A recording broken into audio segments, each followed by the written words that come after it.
The next episode of Children of Heroes took us to Harrow at the northwest outskirts of London, where we spoke to Thomas and Stephen Hornung, sons of Lieutenant Otto Hornung. Thank you for participating in our project Children of Heroes. Your father served in the Czechoslovak army in the UK during the Second World War. Could you tell us more about how he decided to join the army? Yes, my father was born in Ostrava, and he was just 18 when the German army rolled across the borders. And knowing him, I know exactly how he felt. He was very angry and decided that he was going to do something. He was just 18, but he couldn't do very much, so he escaped to Poland. He bribed a postman to take him across the border on the train, and somehow they made it in the spring of 1938, 3 months after the occupation. And there he joined the Czechoslovak Foreign Legion in Poland. First thing he tried to do was he tried to join the British Navy by talking to the emissary in Krakow, but they threw him out. They didn't think he knew anything about sailing, so they said, yeah, it's not going to work. So he joined the Czechoslovak Foreign Legion that was forming in Poland in 1939, but he didn't get called up for a long time because the Poles didn't think that they needed the Czechs. And he knew nothing. He was 18, had no previous experience, so they called up pilots and the gunners and the people who had experience, but not the youngsters. He joined up on the day before the Germans attacked Poland. And as soon as he joined up, they started evacuating them because they were untrained, unarmed, no uniforms, nothing. So they retreated to the east, and 2 weeks later they were overrun by the Russians and taken prisoner.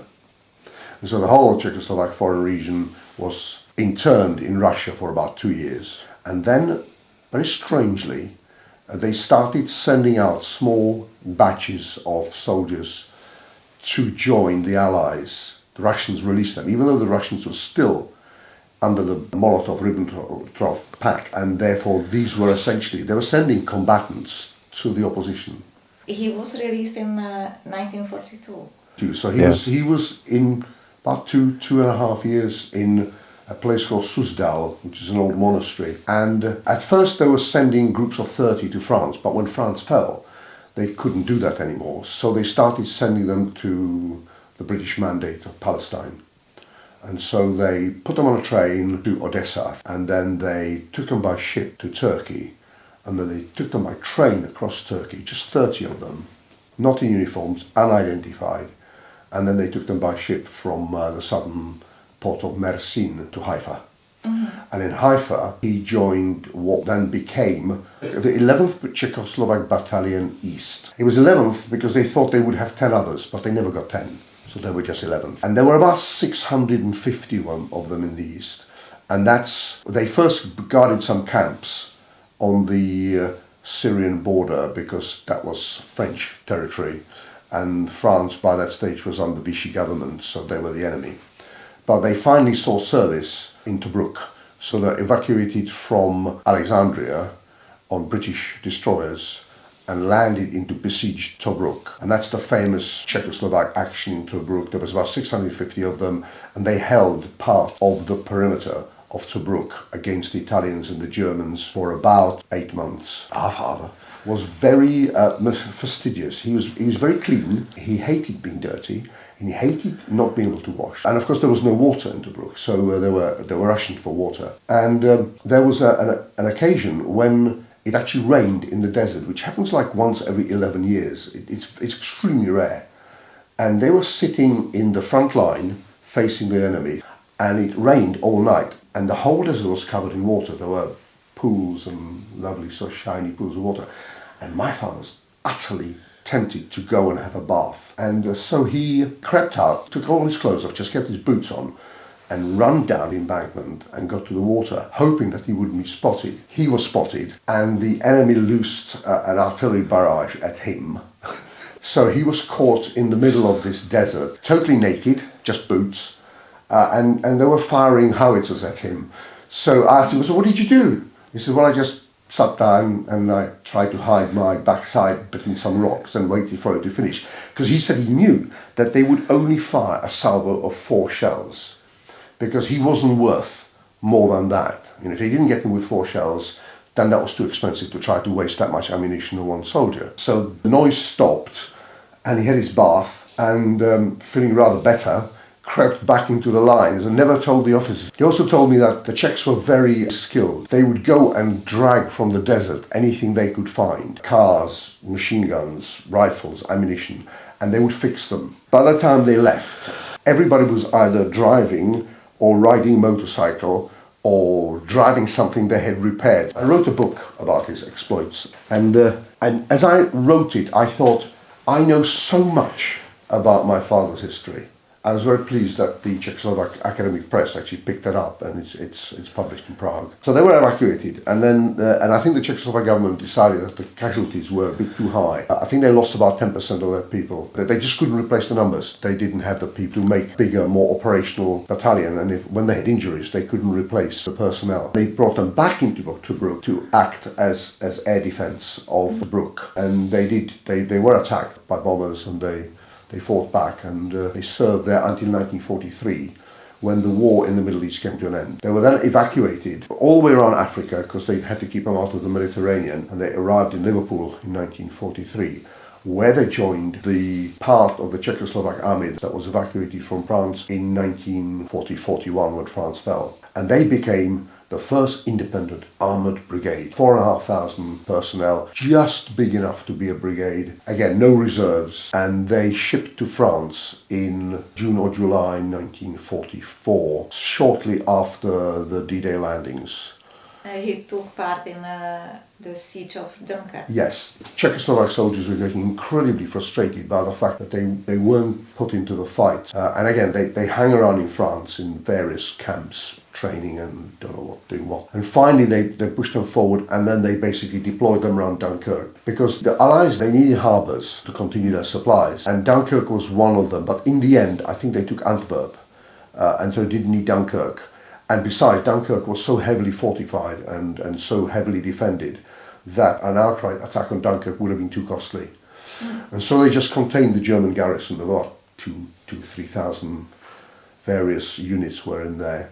And the Czechs just held them back.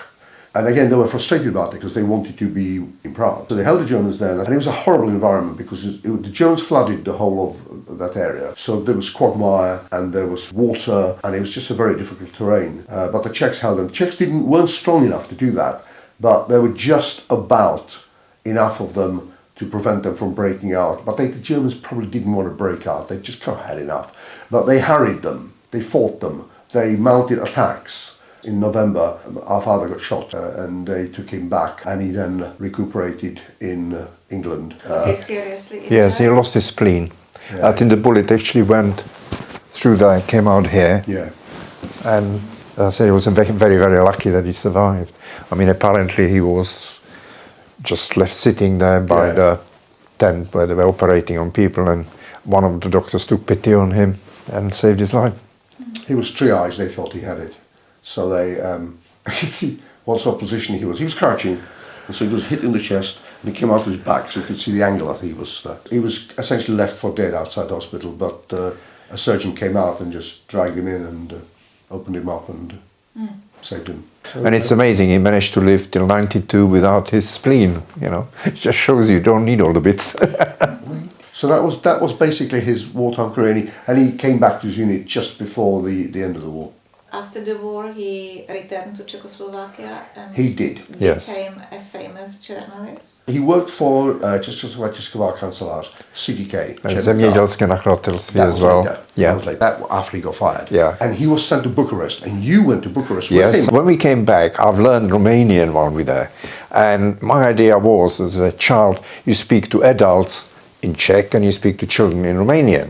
So when I came back, I couldn't understand when I went to play in a park why nobody understood what I was saying. And how is your Romanian today?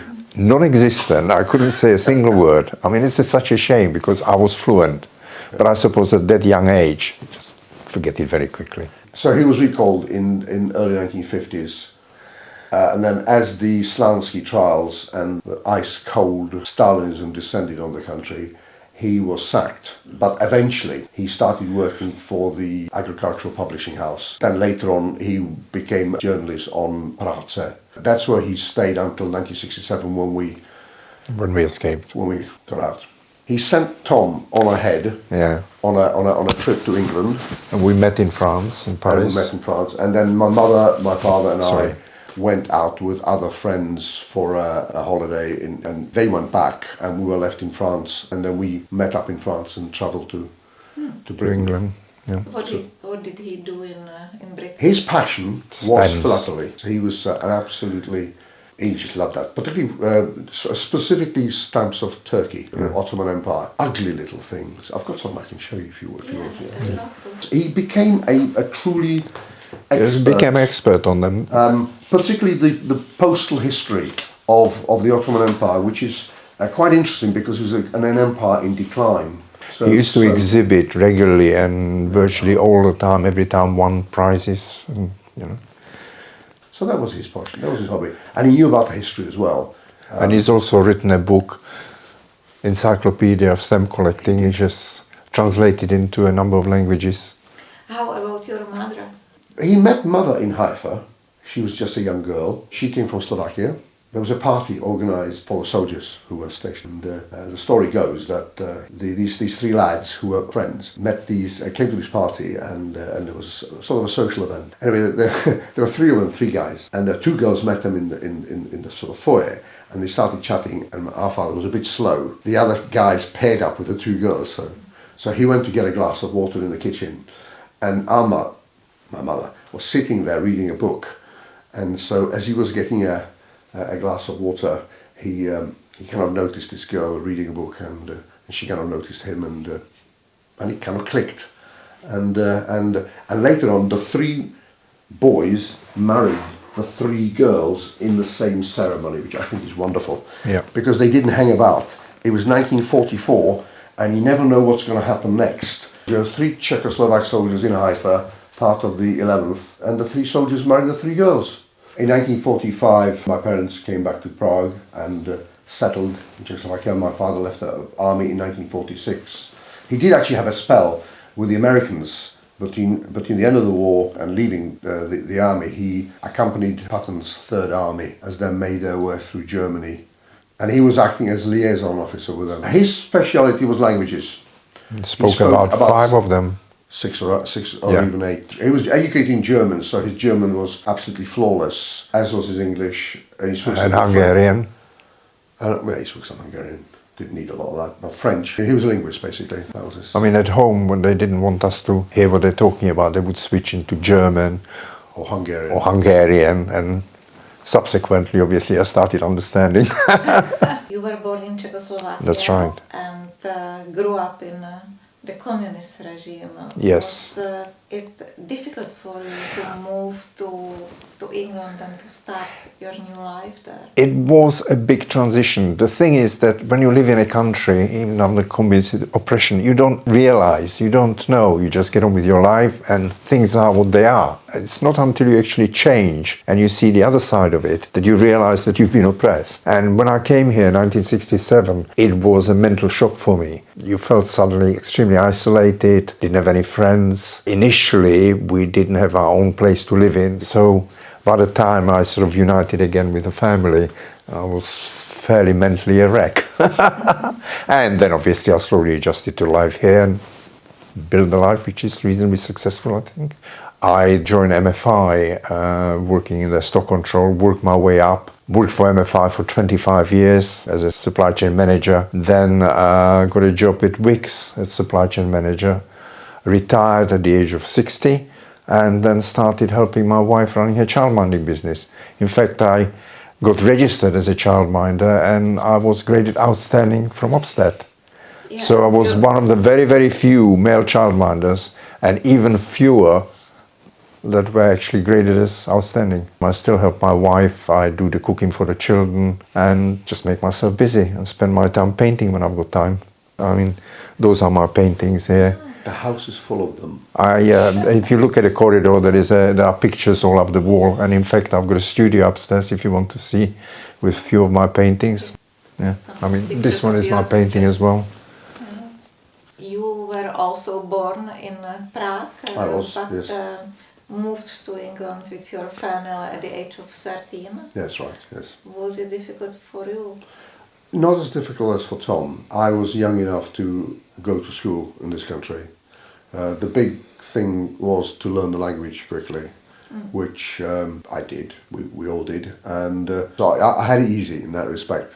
I was able to make friends at school, people I still know, and just work my way through the English educational system, get a job, and yeah, it worked But for me. I know that you ended up with a doctorate from I did, yes, Oxford University. Yes, I did. I pursued physics at the University of Exeter, and I was able to secure a DPhil place at Oxford, which is a fine place, and then went on to research from there, and technical management, and worked for BT for my sins, which at its time, in its day, was an exceptionally good technical organisation, and I was extremely fortunate to have been there for the time when this whole telecommunication revolution took place.